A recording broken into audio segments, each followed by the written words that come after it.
She was 8 months pregnant, walking alone down a quiet street. When the pain hit, sharp, sudden, paralyzing, she screamed once, then again, but the window stayed shut. Nobody came. Her phone? Dead. Her legs? Failing, and just as she dropped to her knees, something stirred at the edge of the neighborhood. A rusted gate creaked open. From a shadowed backyard, an old German shepherd stepped out. He hadn't moved like that in years. He'd once sniffed bombs, chased suspects, taken bullets, but now, just a retired badge with a limp, until tonight, until he heard her, because this wasn't a call for help. This was a final mission, and what he did next, with no leash, no command, and no backup, would leave a town stunned and save a life not yet born. Like, share, subscribe, and tell us where you're watching from. We read every comment. Emma Danvers pulled her coat tighter around her swollen belly, stepping onto the quiet suburban sidewalk as dusk settled in. The evening air was cool but not cold. A soft wind rustled fallen leaves. She had only been in this town for a fortnight, having moved to start fresh after losing her own mother earlier that year. Her fiancé was deployed abroad. His calls were often static and short. Emma was alone, but determined to make this new home safe for their child. Being 8 months pregnant, she paced slowly, one hand absently pressing a palm against her lower ribs, feeling the gentle kicks. She told herself this walk would calm her nerves, that the fresh air might settle the fluttery anxiety in her chest. She liked to imagine how the nursery would look. Pale mint walls, soft light filtering through curtains, the little crib ready for a name. A name she and her fiancé had settled on long ago, Grace. That night, though, something felt off. She hesitated outside the lamp-post's fading glow, hearing a faint crack of twigs from the nearby hedges. She paused. Her heart skipped, then dismissed the sound. Too late. A searing pain jolted through her abdomen, sharp and unforgiving, and she gasped aloud. "Ah!" Her knees buckled. She reached out, fingers brushing the rough edge of a curb. She stifled a scream, trying to steady herself, but the pain redoubled. Sweat beaded on her brow. She dragged herself forward, leaning on one hand, panting. The world tilted, her vision blurred. The steady dusk darkened like thunder rolling in. She tried to call for help, voice trembling. "Help! Someone, please." Her words cracked, trailing off. The houses on either side of the street sat quiet, windows dark or shuttered. A distant dog barked, then quieted. Cars passed, but none slowed. People sat behind curtains, unseeing. No one stepped onto porches. The silence answered her cry. Her phone, gripped sweaty in her trembling hand, displayed no service. She tried calling 911. Nothing. She dropped it. Panic surged. She pressed both hands to her sides as if stopping something from spilling out of her body. Another contraction slammed in, deeper, more violent. She gasped, tears stinging her eyes, legs trembling. She crawled inch by inch toward the curb's edge. And there, half buried in her purse, lay the ultrasound photo. The soft white paper fluttered in the wind, revealing the faint outline of a tiny head, arms, chest. Emma winced as pain stabbed her again. She stretched her hand, fingers trembling, trying to reach that precious image, the first proof of life she held close in her heart. But her body convulsed. She had to stop. She curled inward, knees drawn, breathing shallow. Darkness crept at the corners of her vision. She whispered to the silent street, "Grace, I'm sorry." Tears welled. Her voice was a fragile thread. The night air felt colder now. She wasn't sure how long she had before she would slip entirely beneath the pain. Then, movement. Not her own. A flicker of motion ahead, a form stepping between hedges, crossing lawns. Soft paws on grass. A silhouette. Her chest fluttered. Hope or hallucination? She lifted her head, blinking. The figure emerged fully. A German shepherd, its body gaunt but muscular, muzzle streaked with gray. His coat was coarse, patched with age. He wore a collar and tag, barely visible in the dim light, but there. The metal tag swung slightly as he moved, sending faint echoes. The dog's eyes, piercing, resolute, locked onto Emma. He paused at the street's edge, head low, tail still. Emma's breath caught. Fear, wonder, relief tangled inside her. The pain threatened to overwhelm her senses, but she summoned the strength to whisper, "Help! Please!" The dog cocked his head as if he heard something deeper. He took a step closer. Her heart pounded. Was he friend or threat? He didn't bark. He didn't charge. He simply approached with measured caution, as though he remembered duty. The wind gusted, lifting the edges of her coat, rustling the leaves around them. The ultrasound photo drifted farther down the sidewalk. Without thinking, Emma strained toward it again, but her muscles refused. The dog halted. He looked between the photo and Emma, his gaze sharp and questioning. A distant light flickered in a window behind him. The stillness was thick. The world held its breath. Emma reached upward slightly, her fingers trembling. The dog, after a long moment, turned his head. Then, almost imperceptibly, he bowed and moved away, toward the drifting photo. The ground beneath Emma trembled with her labored breaths. She watched as the dog sprinted. In those seconds, pain overwhelmed her again, drawing her senses inward. The world spun. A final whisper escaped her lips. "Don't stop." Silence reclaimed the street. Only the sounds of her ragged breathing and the distant echo of paws remained. The last image she saw just before darkness threatened to overtake her was the dog's outline disappearing into the dusk, collar glinting faintly. The wind picked up. Leaves skittered across the sidewalk like scattered warnings. But he didn't flinch. The old German shepherd moved with quiet urgency, paws gliding over familiar terrain, despite how long it had been since he'd run like this. His name, once called daily, had not echoed in the air for years. But now something in him had awakened. His tag clinked softly against the metal of his collar. "Champ, K9 Unit 47. The tag was worn, scratched, but still legible. And though his bones ached and his gait favored one hip, the dog's eyes burned with purpose. He had seen pain before, heard screams, and whatever called him tonight felt no different from the calls he used to answer in the back of a cruiser. Across the neighborhood, porch lights blinked on and off. Garage doors buzzed shut. Sprinklers sputtered to life in front lawns. But no one noticed the retired K9 weaving through shadows, nose to the wind, tail steady like a compass needle. Champ paused at the corner, nose flaring. He had left the woman behind, collapsed, breathless, but he had not abandoned her.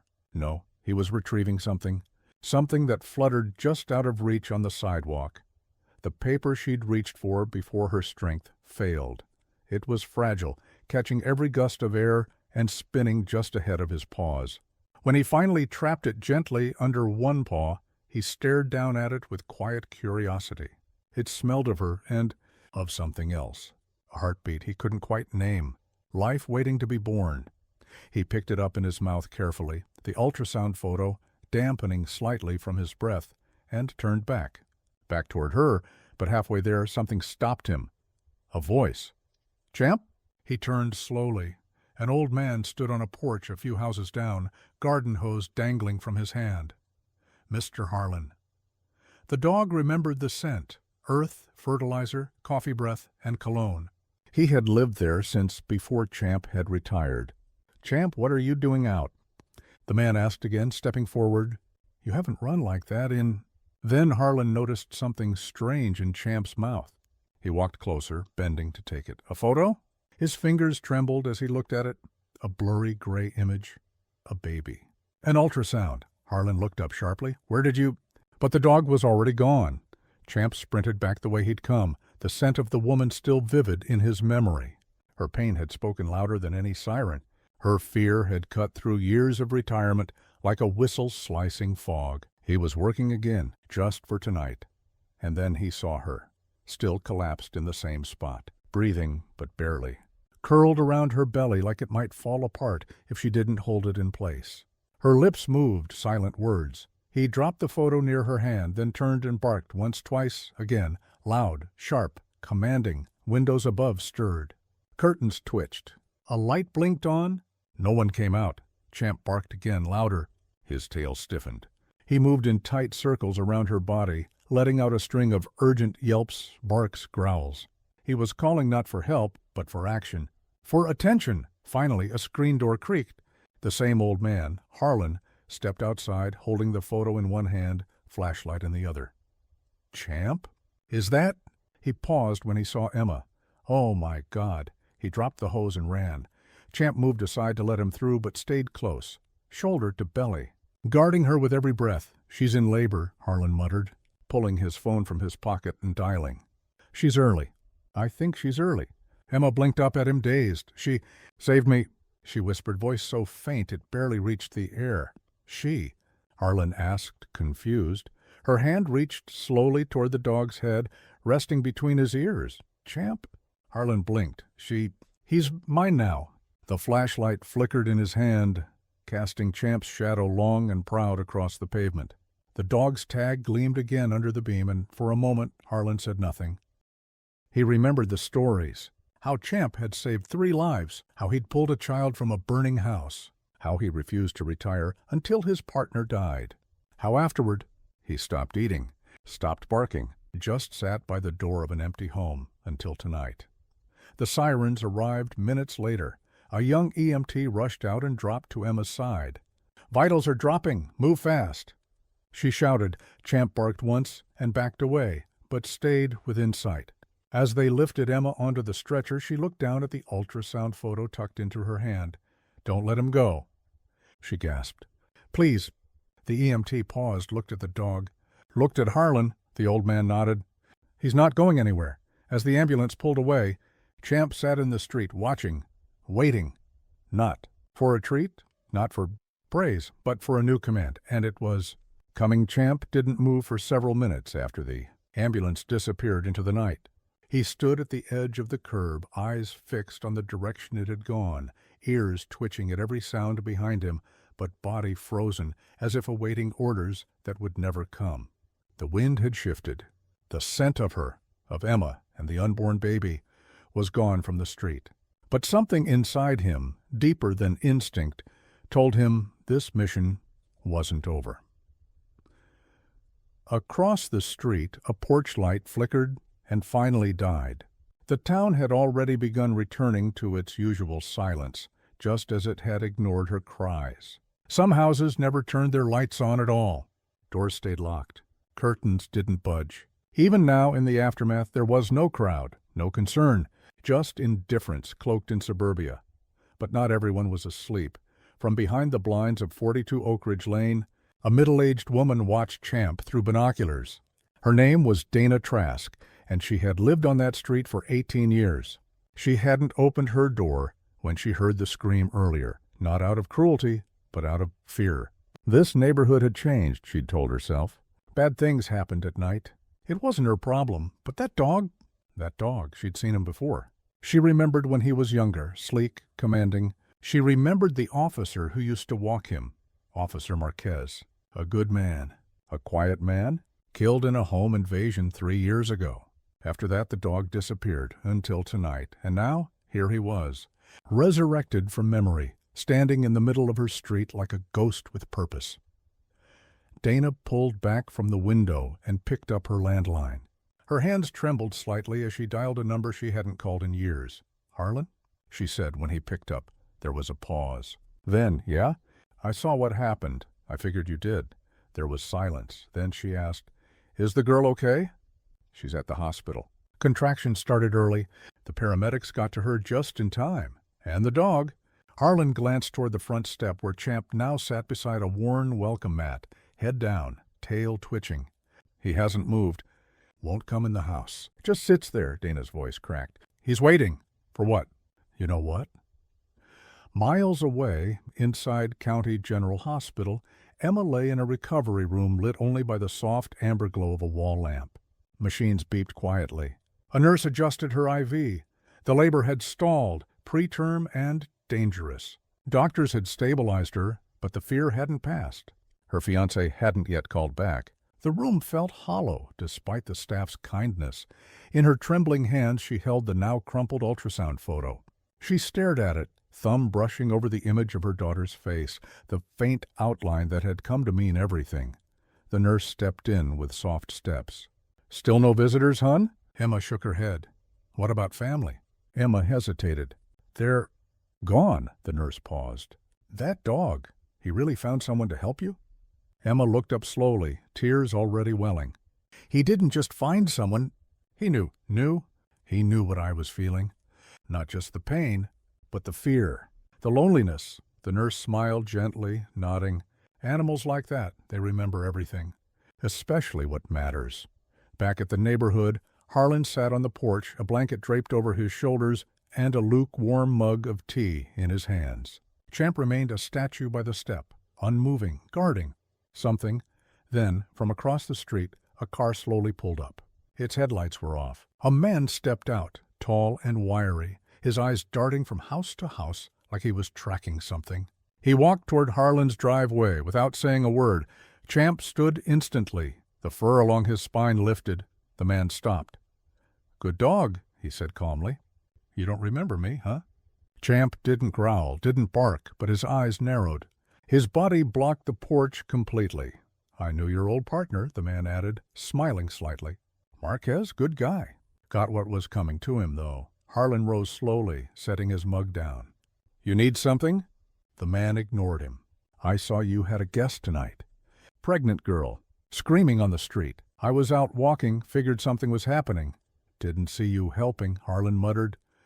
"I help in different ways," the man replied, tone darkening. Champ inched forward. A low vibration deep in his throat rattled the air. Not quite a growl. "A warning! You should take that dog inside," the man said coldly. "He's old. Might not move fast if something were to happen again. I'll take my chances," Harlan said, voice flat. The man looked at Champ one more time, then turned and walked back to his car. No headlights, just darkness swallowing him again. As the car rolled away, Harlan looked down at the dog. "You recognized him, didn't you?" he whispered. Champ didn't respond, but he didn't return to the welcome mat either. He stood by the sidewalk, alert, stiff, ears forward, like he expected trouble to come back, like he'd seen it before. Back at the hospital, Emma sat upright, heart racing. She didn't know why, but a chill passed through her. She looked again at the ultrasound photo, then reached for the call button. "Nurse," she said when someone answered, "can I ask something strange?" "Go ahead. If that dog, the one who helped me, if he's still nearby, can someone bring him here?" The next morning broke quietly, but not peacefully. Champ had not slept. He hadn't curled up on the porch or laid down beside Harlan's old rocking chair like he used to years ago. Instead, he kept watch from the lawn, nose twitching with every gust of wind, scanning the horizon like a sentinel. The night had shifted something in him, not just instinct, memory. Inside the house, Harlan stood in front of a dusty shoebox. He opened it carefully, revealing folded documents, an old photo of Officer Marquez with his arm around a younger, sharp-eyed Champ, and a worn medal, K-9 Valor Unit 47. He hadn't looked at it since the funeral. When the department offered to retire Champ to a shelter, Harlan stepped in. "He deserves better," he'd said, but no one expected the dog to last more than a year without his handler. That was 3 years ago. Now, the dog that was supposed to have faded into quiet, sleepy old age had suddenly come alive. It wasn't random. It was purpose. The girl, the baby, had triggered something buried deep, and Harlan suspected who. At the hospital, Emma's hands trembled as she pressed the call button again. The nurse returned with raised eyebrows. "Still okay?" she asked. Emma nodded. I can't stop thinking about him." "That dog," the nurse smiled warmly. "He left quite a mark, huh?" Emma bit her lip. Not just him. "His eyes, it was like—" "He knew me, like he had a reason to be there," the nurse hesitated. "Well, there's something you should know." She pulled out a folded pamphlet and laid it beside Emma's water cup. It was an old community flyer, K-9 unit honored posthumously. A photo showed Officer Marquez and Champ at a school demo years ago. The caption read, "Fell in the line of duty during a burglary call. His K-9 partner survived." Emma read it slowly. "He was trained?" "More than trained," the nurse said. "That dog saved lives, found missing kids, pulled survivors from rubble after a gas explosion 5 years ago." Emma's hand went to her belly. Grace stirred inside her. "Why did he come to me?" The nurse tilted her head. "Maybe because it wasn't random." Later that day, a hospital volunteer entered Emma's room holding a bundle. "You had a visitor," she smiled. "He wouldn't come inside, but his caretaker brought something for you." She handed Emma a folded collar and tag. It was heavy in her hands. She turned the tag over and read the words again. Champ, K9 Unit 47. Tears welled instantly. There was something about the weight of the tag. It wasn't just metal. It was history. It carried dust from alleys, ash from burned buildings, the scent of blood and smoke and hope. And now it was hers. She gripped it tightly, pulled it to her chest. "I want to see him," she whispered. The volunteer smiled. "He's waiting outside." Back on the lawn, Harlan stood beside Champ, who hadn't moved since dawn. When he heard the hospital volunteer's van pull up, his ears twitched. The moment the door cracked open, his body lifted from the grass, stiff but determined. Emma stepped out slowly, one hand still on her stomach, the other gripping a cane the nurse had insisted she use. Their eyes met. Neither moved at first. Then she whispered, "Champ." His name landed like a code he remembered instantly. He trotted toward her, slow at first, then faster, tail swaying, paws brushing leaves aside like they weren't there. She knelt, barely able to, but he pressed into her gently, letting her rest one hand on his back for support.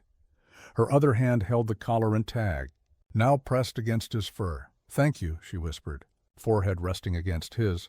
For a moment the world fell away. No monitors, no sirens, no past.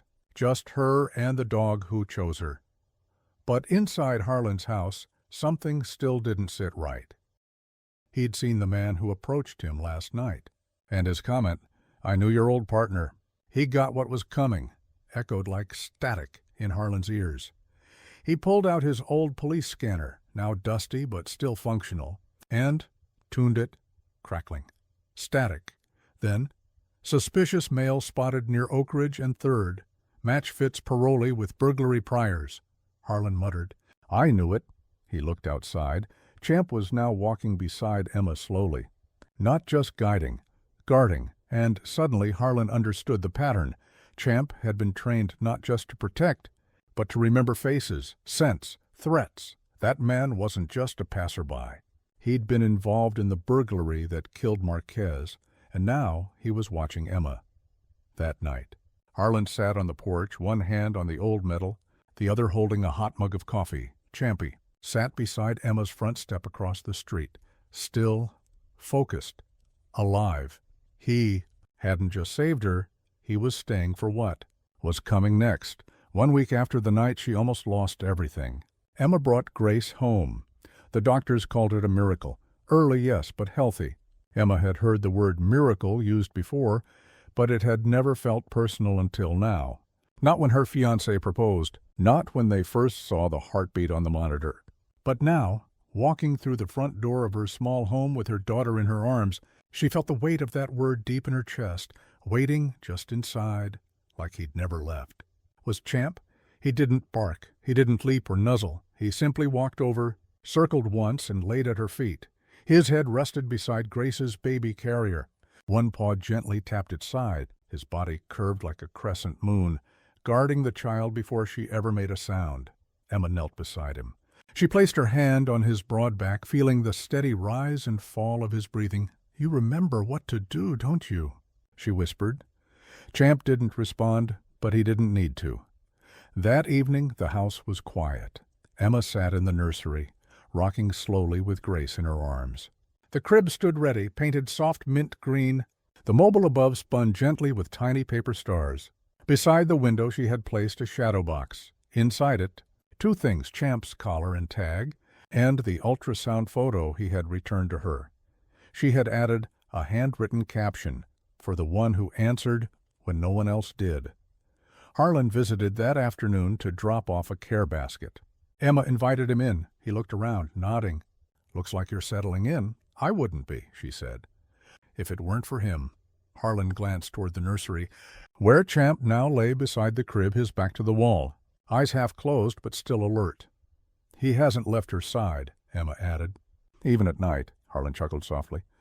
"Sounds like old instincts." Emma hesitated. "There's something else." He turned to her, curious. "That man," she said, "the one who came to your house, he was watching me." Before it all happened, Harlan's face stiffened. "He's not just a random neighbor, is he?" "No," he replied. "He was there the night Marquez was killed." Emma's breath caught. "I filed a report," Harlan continued. He's been on parole. Champ recognized him before I did. I think that's why he ran. Emma's heart pounded. So you're saying Champ knew what was coming? I'm saying, Harlan said carefully, he's not just a dog who helped. He's a dog finishing what he started. That night, Emma stayed up late, watching the baby monitor from the hallway. She couldn't sleep. Not because of Grace, but because something still felt unfinished. Some weight still hung in the air, pressing down on their fragile new beginning. At 2:46 a.m., the monitor flickered. Not the baby's movement. Champ's. He had stood. He was facing the door. Emma rose instantly, walked softly across the hall. When she reached the front window, her heart jumped. A figure was standing near her mailbox. Same man, same stance. Watching again, Champ growled, not loud but low and long, from deep inside his ribs. Emma reached for her phone with shaking hands and dialed 911. This is 147 Willow Street. There's someone outside, watching my house. Do not engage, the operator instructed. We're dispatching now. Emma hung up and looked at the dog. He stood at full height now, tail stiff, body between her and the door. She didn't speak, didn't command, didn't ask. Champ didn't move until the red and blue lights appeared. The man disappeared into the darkness just before the cruiser arrived. When the officer knocked on the door, Champ didn't bark. He just stared through the glass, eyes locked on the empty street. The man was caught the next day. A parole violation. Evidence of surveillance gear found in his truck. Maps. Photos of Emma's street. Of her house. Even one of her from weeks earlier. The officers asked how she knew. Emma said only one word. Champ. And suddenly the department remembered who he was. A few of them had trained beside Officer Marquez. Some even recognized the scar above the dog's shoulder. A bullet wound earned when he shielded a child during a standoff in 2016. Now, he had saved again, one more life, or maybe two. The department offered to honor Champ at a local event. A medal, a plaque, a ceremony. Emma politely declined. He's not done yet, she said. Instead, she enrolled him in a therapy dog program so he could visit schools, hospitals, and veterans centers. They said he was too old. She said he wasn't done, and he wasn't, because every night at 4:12 a.m., the time she first cried out, Champ stood up, walked to Grace's crib, and rested his paw beside it until she stirred. Only then would he lay back down. Only then did he rest. Years later, Grace would ask about the framed photo in the hallway, the black and white one of her mother, pregnant and smiling, holding a dog's face in both hands. Who's that? She'd ask. Emma would smile. That's Champ, she'd say. He saved us. Where is he now? Emma would pause, eyes warm. He stayed until he knew we were okay. And then he left, but only after teaching me what protection really means. And beneath the photo, Grace would eventually write her own line. Years later, the dog who waited until we were safe. Like, share, and subscribe if this story moved you. And tell us in the comments where you're watching from. We read every single one.